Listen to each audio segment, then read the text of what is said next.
Él colocó una olla de hojalata sobre la llama, añadió agua, frijoles secos y un poco de cecina de su mochila. El olor era humilde pero cálido. Dejó una taza de hojalata con agua cerca del catre y se retiró, sentándose contra la pared lejana con su rifle sobre las rodillas. No pasaron palabras entre ellos, pero a la luz parpadeante del fuego, los ojos de Nia comenzaron a pasar de la hostilidad a la curiosidad. Había esperado más de este hombre, más dominio, más preguntas, más necesidad. En cambio, él le dio silencio. Cuando él se levantó para revisar el caballo, ella lo siguió con la mirada. Se acercó al animal con cuidado, al desatar la cuerda, se movió tan suavemente que incluso el caballo apenas movió una oreja. Lo llevó a beber, le acarició la crin y murmuró algo en un idioma que ella reconoció. No era inglés, ni apache puro, sino algo mezclado, algo antiguo. Esa noche, ella permaneció despierta en el catre, de espaldas a la pared. Rafe estaba sentado cerca del fuego, el sombrero bajo, las manos firmes sobre un pequeño cuchillo de tallar y un bloque de madera. Tallaba sin urgencia, sin intención, el tipo de movimiento que viene del hábito, no del propósito. Ella lo estudió en la luz tenue. No era como los hombres blancos de Mercy Hill, ruidosos e hinchados con el poder de sus rifles y sus monedas. Tampoco cargaba la ceremonia ni el orgullo de su propio pueblo. Era delgado y callado, con ojos como pedernal y un silencio que se sentía pesado, no vacío. Se giró de lado, de espaldas a él, pero el sueño tardó en llegar. En el silencio pensó en su padre, en la risa de sus hermanos, en las cadenas y la humillación de ser arrastrada por el mercado, pero también en este hombre, este John Rafe, que ni una sola vez la había mirado como un trofeo. Cuando el fuego bajó y solo quedaron brasas, Rafe habló, su voz apenas un susurro. Antes yo era uno de ustedes, dijo. Me acogió tu gente cuando era niño. Tenía un nombre, un lugar, incluso una madre que me pintaba estrellas en la mejilla con ceniza. No la miró. Las palabras eran para el fuego, para la oscuridad, para sí mismo. Luego llegaron los soldados y yo hablaba su lengua. Conocía sus caminos. Mi tribu pensó que los ayudaba. Los soldados pensaron que era un salvaje. Así que ahora no pertenezco a ningún lugar. Nia no dijo nada. Pero sus ojos no se cerraron durante mucho tiempo. Cuando finalmente llegó el sueño, fue sin sueños. En medio de la noche, una ráfaga de viento sopló polvo hacia los rincones y sacudió ligeramente la puerta en sus bisagras. Ella abrió los ojos y vio que Rafe seguía despierto, todavía sentado cerca del fuego, vigilando no a ella, sino a la noche. Entre dos mundos, ninguno lo reclamaba, ambos lo habían abandonado. Y de alguna manera los dos habían terminado allí. El viento traía el aroma de polvo y salvia lejana cuando el amanecer rompió sobre el tramo olvidado de tierra entre el río y la roca. Nia estaba sentada junto a la puerta de la choza de adobe, envuelta en una manta vieja, sus ojos oscuros perdidos en la luz cambiante de la mañana. Sus dedos apretaban una pluma gastada, un recuerdo de su madre, y sus pensamientos se desviaban hacia un pasado del que pocos se atrevían a hablar. Su madre no había sido apache de sangre. Una vez había usado guantes de encaje y hablaba con las palabras precisas y cortantes de la hija de un predicador. Fue secuestrada en una incursión cuando la frontera era joven. Llegó al campamento de la tribu como cautiva, pero dejó ese papel atrás no por la fuerza, sino por elección. Se negó a ser rescatada, se negó a regresar. En cambio, se quedó. Se casó con el padre de Nia, un respetado jefe guerrero, y crió a Nia con un amor que ni el idioma ni la cultura podían negar. Pero el amor, había aprendido Nia, no silenciaba la sospecha. Su piel era demasiado clara para algunos, sus palabras demasiado cuidadosas, su mirada demasiado directa.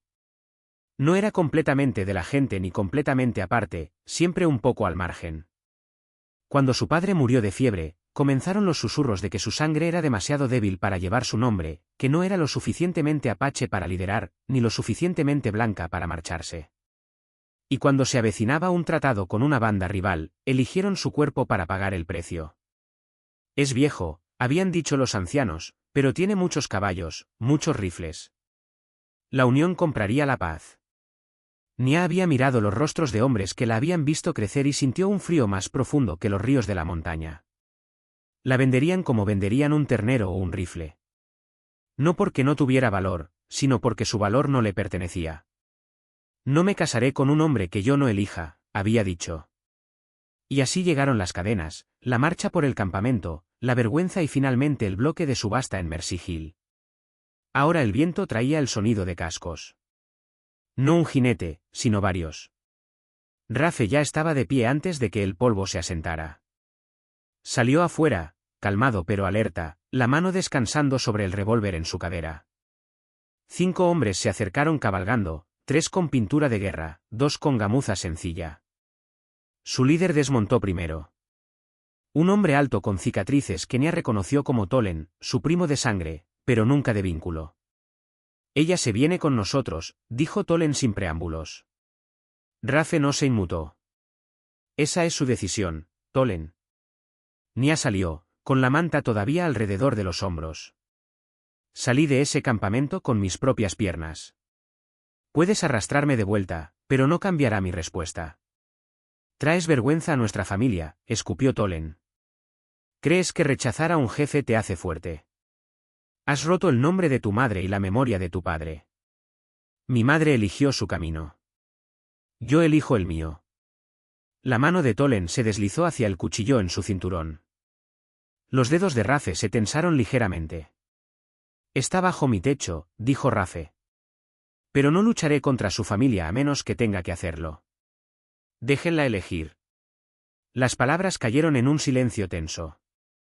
Nia miró a los hombres con los que había jugado de niña y que ahora querían volver a encadenarla por un honor que apenas entendían. Luego, sin decir una palabra, se dio la vuelta y regresó a la choza. La puerta crujió al cerrarse detrás de ella. Rafe permaneció inmóvil. Tolen sonrió con desprecio. Se pudrirá contigo. Su sangre se secará, su nombre se desvanecerá. Entonces que sea su elección, dijo Rafe simplemente. Cuando los jinetes se dieron la vuelta y se fueron, sus cascos levantaron polvo que difuminó los bordes de la mañana. Más tarde, cuando el sol estaba alto, Nia abrió la puerta y encontró una pequeña bolsa de cuero colgada del gancho. Dentro había menta silvestre seca, corteza de sauce machacada y un paquete de tabaco medicinal. No eran regalos. Eran prácticos, considerados. Miró hacia el patio. Rafe no estaba a la vista. Había dejado la bolsa sin decir una palabra, sin presión. Un hombre que había arriesgado su vida por su dignidad y ahora estaba dispuesto a dejarla ir, incluso después de todo. Nia se sentó de nuevo en el catre, las hierbas apretadas en la palma. Y por primera vez en días, el nudo detrás de sus costillas comenzó a aflojarse. Rafe estaba agachado junto a la línea de la cerca, los dedos envueltos en cuerda áspera mientras reparaba los últimos postes rotos. El sol derramaba su calor sobre la tierra seca, convirtiendo cada respiración en polvo. Nia observaba desde la sombra de un mezquite, con un manojo de corteza de sauce fresca y salvia en las manos. Esa mañana él habló. Mi padre, dijo Rafe con voz baja y áspera, era apache de nombre, pero la sangre nunca le importó. Me encontró medio muerto en el desierto. Me crió entre guerreros, entre espíritus y historias. Me enseñó a cabalgar, a rastrear, a guardar silencio cuando el mundo gritaba. Nia no lo interrumpió. Murió de pie entre un colono blanco y la flecha de nuestra propia gente. Porque el hombre estaba desarmado. Porque suplicó por su familia. Los ancianos lo llamaron traición.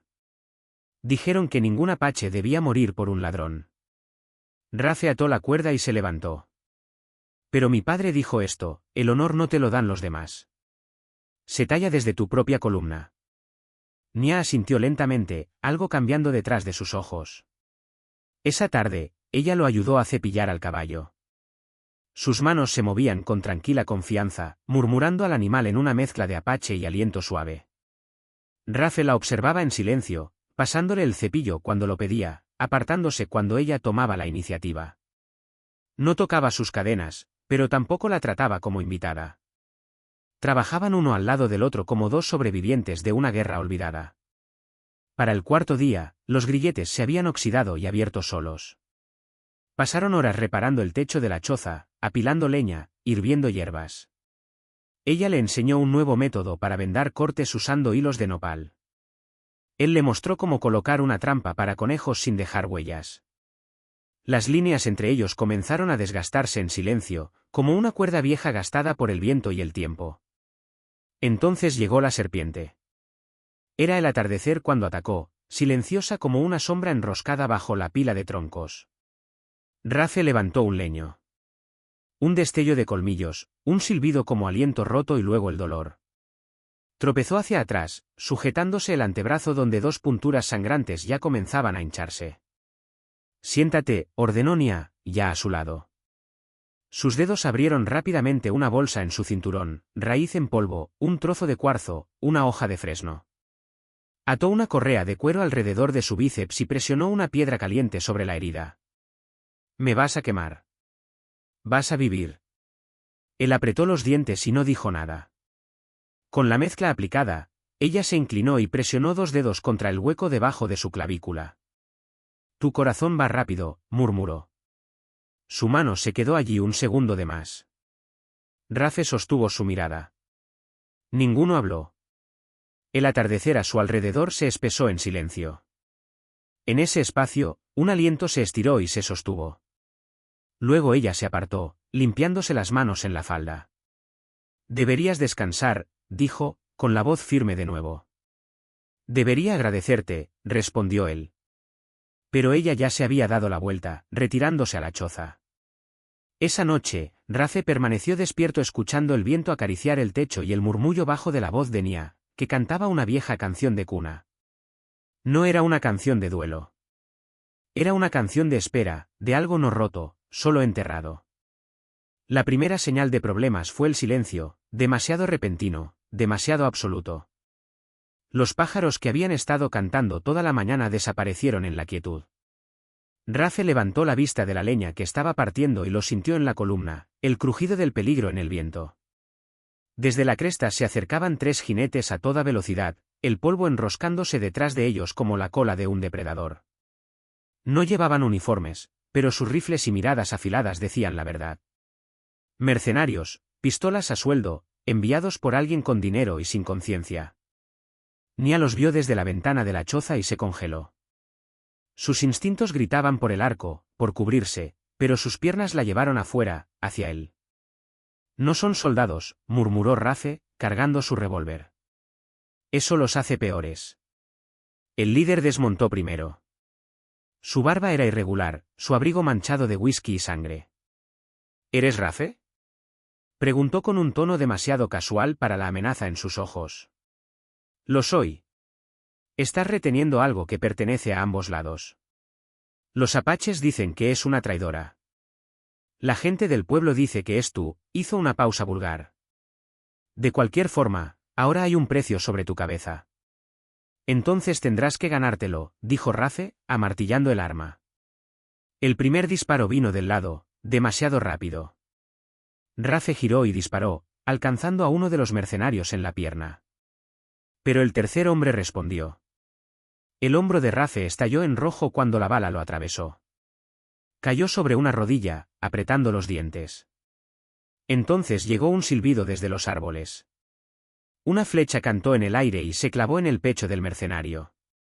Este jadeó, tambaleó y cayó. Nia salió de los arbustos como un fantasma. Otra flecha ya estaba colocada. «¿Quieren guerra?», gritó. «Aquí no encontrarán cobardes». El último mercenario se dio la vuelta y huyó. Rafe se puso de pie tambaleándose, la sangre brotando rápido. «Dije que corrieras», le dijo al hombre mientras desaparecía por la colina. Luego dejó caer el arco y corrió hacia Rafe. De vuelta en la choza, él estaba sentado con la camisa bajada, la respiración superficial. Ella hirvió agua, rasgó lino y encendió una llama fresca. «Deberías haberte ido con ellos», dijo él entre dientes apretados.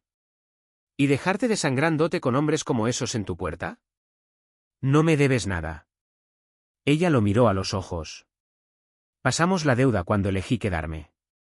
La bala había atravesado limpiamente, pero la herida estaba irregular. Trabajó con manos firmes, cosiendo con tendón y cuidado.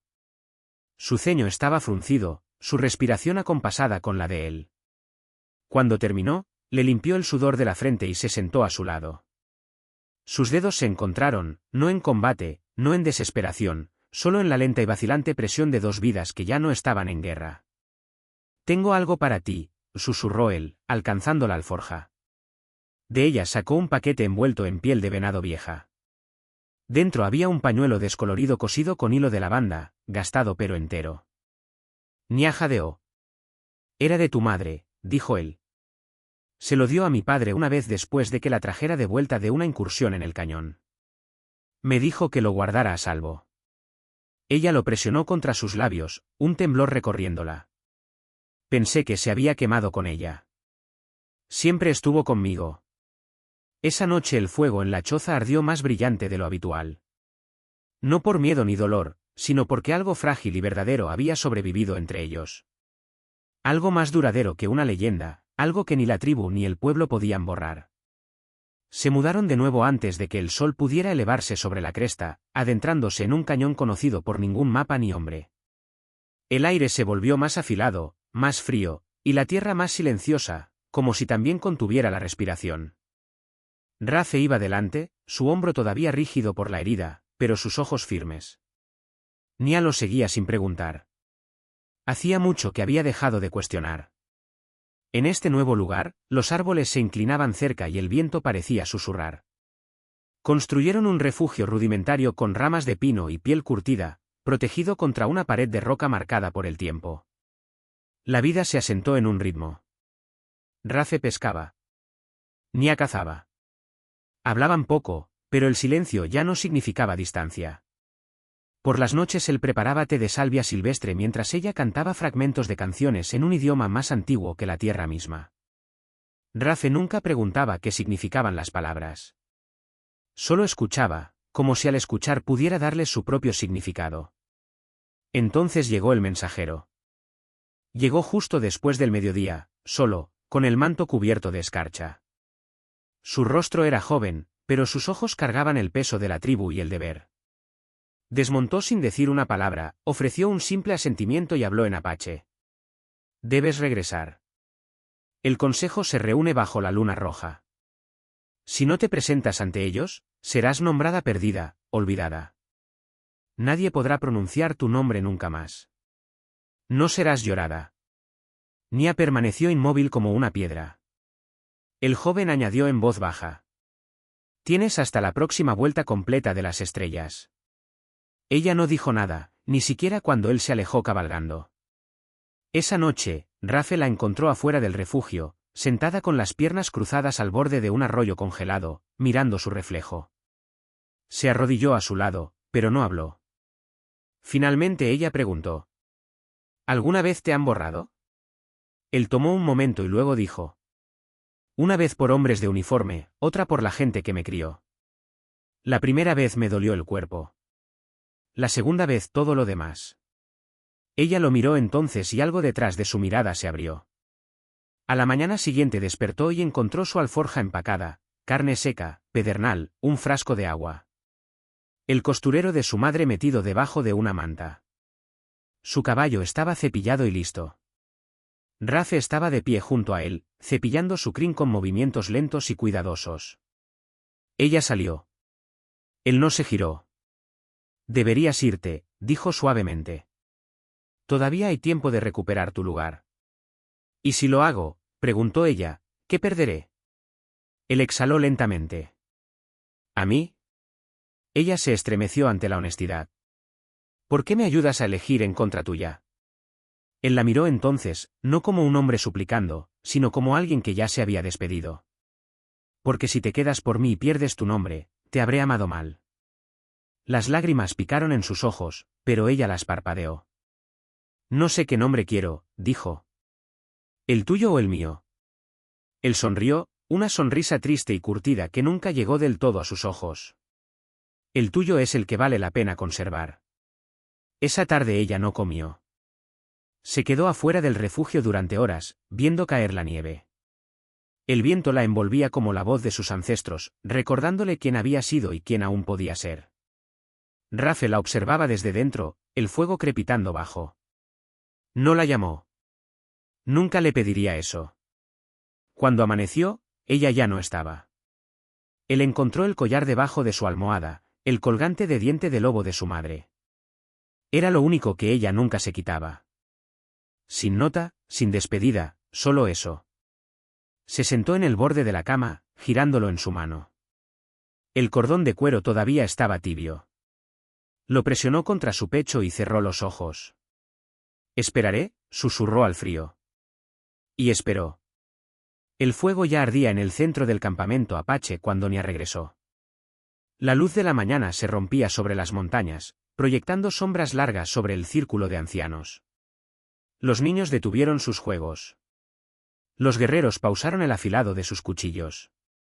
Las mujeres junto al fuego de cocina detuvieron sus manos. Ella caminó hasta el centro sola. Sin guardias, sin cadenas, sin vergüenza. Solo el silencio de un pueblo que observaba a alguien que alguna vez había sido uno de los suyos, quizá todavía lo era. Su cabello suelto caía por su espalda, negro como la medianoche. Su vestido estaba de viaje, el dobladillo empapado de agua de río y polvo. Pero caminaba como alguien que había elegido sus pasos, no que había sido empujada hacia ellos. Cuando habló, su voz no tembló. «No regresé porque suplique perdón», comenzó. Firme, clara. «Regresé para decir la verdad. Antes de que decidan qué hacer con ella». Unos pocos murmullos se elevaron. Un anciano se movió inquieto, pero el jefe, su padre, no dijo nada.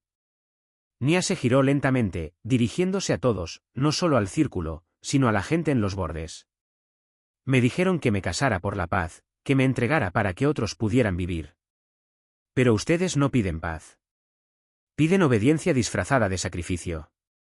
Su voz se elevó, no en ira, sino en tristeza. «Ofrecieron mi cuerpo a un hombre viejo, esperando que su lujuria comprara nuestro silencio. Pensaron que eso era honor.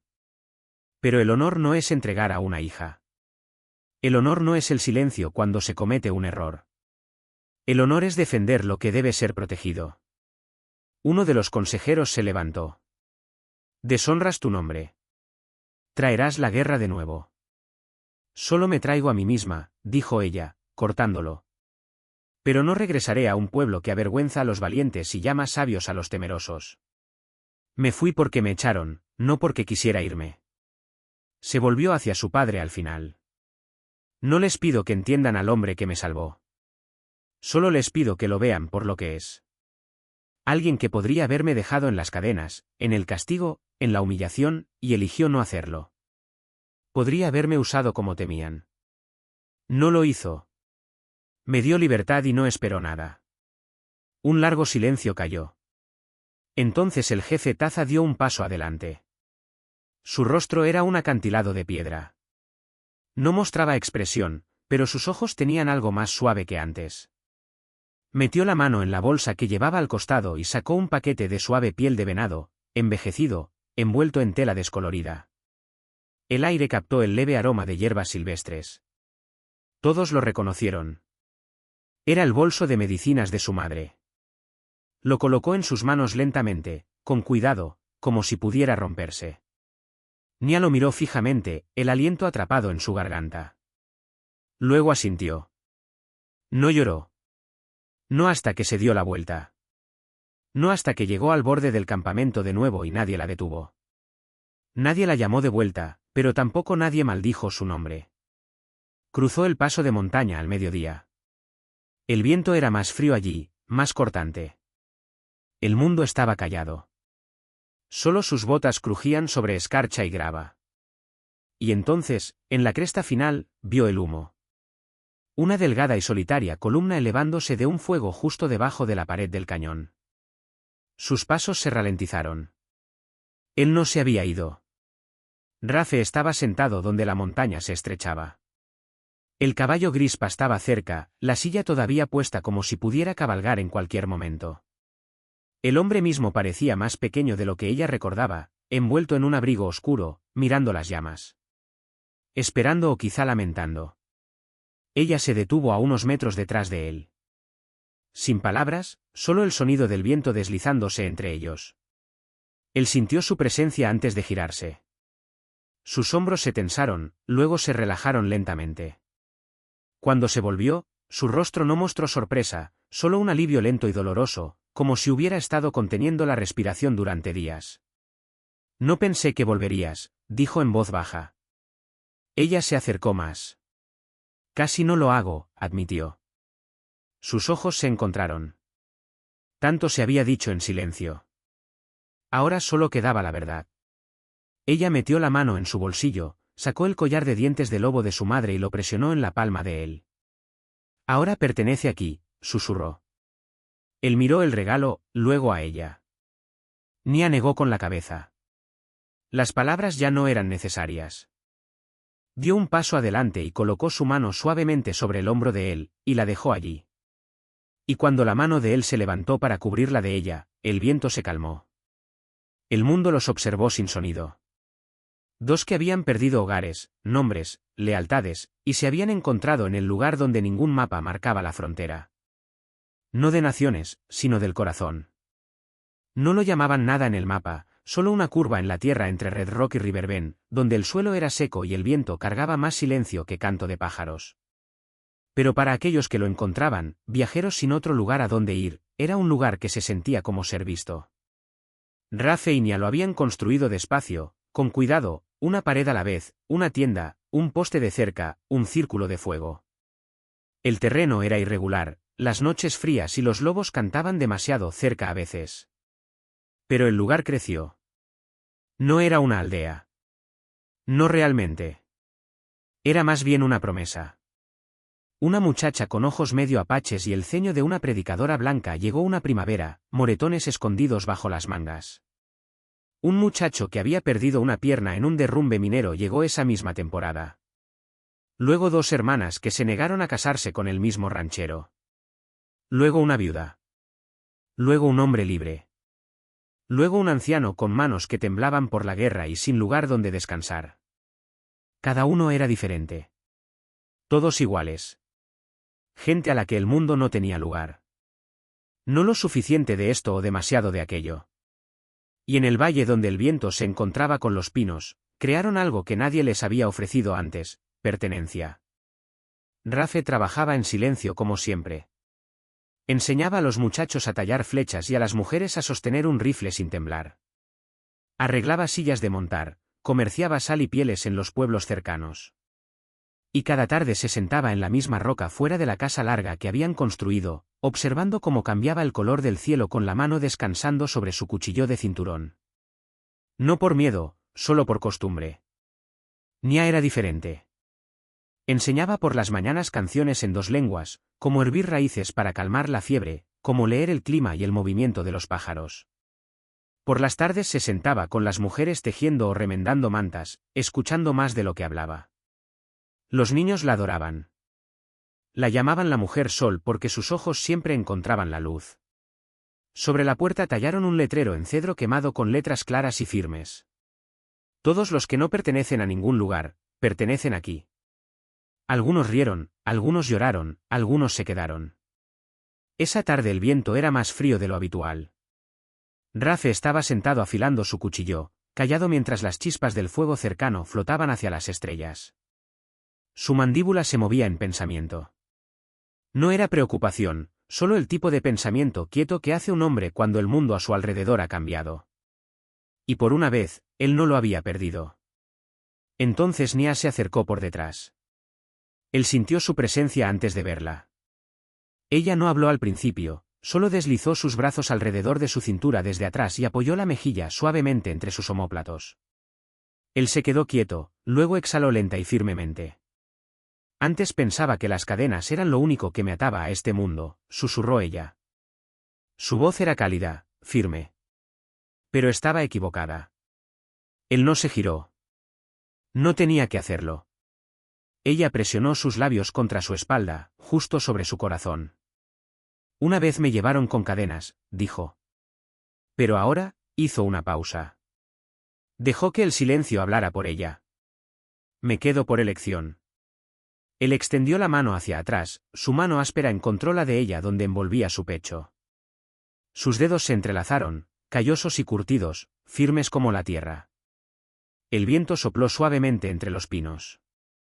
Y en ese lugar hecho para los olvidados, dos personas alguna vez rechazadas se sentaron bajo un cielo lleno de estrellas, no como fugitivos, salvadores o sacrificios, sino simplemente como dos almas que se habían elegido mutuamente. Si esta historia removió algo en tu pecho, si la fuerza de Nia y el valor silencioso de Rafe dejaron un eco en tu corazón, entonces sabe esto, hay muchas más historias donde el amor crece salvaje entre balas y fronteras. En Historias del Oeste traemos sagas de devoción en tierras cubiertas de polvo donde el honor choca con la avaricia sin ley y donde el más pequeño acto de bondad puede cambiar una vida. Así que si crees que el amor puede florecer incluso en el suelo más duro, si crees que dos corazones pueden reescribir el destino a lomos de un caballo, entonces dale a suscribirte y cabalga con nosotros. Porque aquí, bajo el amplio cielo americano, cada historia de amor merece ser recordada, especialmente las que el mundo intentó enterrar. Suscríbete ahora a Historias del Oeste, donde las leyendas cabalgan y el amor nunca muere. En Historias del Oeste traemos sagas de devoción en tierras cubiertas de polvo donde el honor choca con la avaricia sin ley y donde el más pequeño acto de bondad puede cambiar una vida. Así que si crees que el amor puede florecer incluso en el suelo más duro, si crees que dos corazones pueden reescribir el destino a lomos de un caballo, entonces dale a suscribirte y cabalga con nosotros. Porque aquí, bajo el amplio cielo americano, cada historia de amor merece ser recordada, especialmente las que el mundo intentó enterrar. Suscríbete ahora a Historias del Oeste, donde las leyendas cabalgan y el amor nunca muere.